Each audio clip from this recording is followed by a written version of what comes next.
हाफिज जी कहाँ जा रहे हो आप? मैं तो कुर्बानी के लिए जानवर देखने जा रहा हूँ। आप लोगों ने भी कर लिया अपने अपने हिस्से? हाफिज जी इस बार मेरा तो हिसाब है नहीं, मैं नहीं कर रहा कुर्बानी। अच्छा, और आप? हाफिज जी 7 साल से लगातार कुर्बानी करते हुए आ रही हूँ, मेरे हिस्से तो पूरे हो गए, अब नहीं करूंगा मैं कुर्बानी। अच्छा, और आप भाई साहब? हाफिज जी मैं तो करता ही कुर्बानी, लेकिन मैंने 1 लाख की बाइक ले ली। अच्छा, मतलब तेरे पास 1 लाख की बाइक खरीदने के पैसे हैं, मगर 5-6 हजार रुपए का हिस्सा करने का हिसाब नहीं है।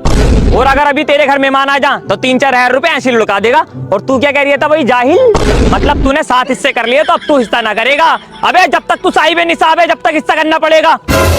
हाफिज जी मैंने कर दिया तो क्या हुआ, अब्बा तो कर रहे हैं। अबे अब्बा कर रहे हैं तो अब्बा का सवाब अब्बा को मिलेगा, तुझे थोड़ी ना मिल गया उसका सवाब। और तू क्या कह रही था भाई, जाहिल? तेरा हिसाब ना है? अबे कल ही मैंने तेरी बहू को शादी में कम से कम 10 तोले सोना पहने हुए देखा। 10 ना था हाफिज जी, 15 था। फिर तो तेरी बहू का भी हिस्सा होगा, और अगर नहीं करेगा तू भी गुनाहगार, तेरी बहू भी गुनाहगार। आज के दौर में हर औरत पर कम से कम 8-10 तोले सोना है, और अगर कुर्बानी को कह दो तो यूं कहा मैं, हाफिज जी इसके अब्बू का काम न चल लिया।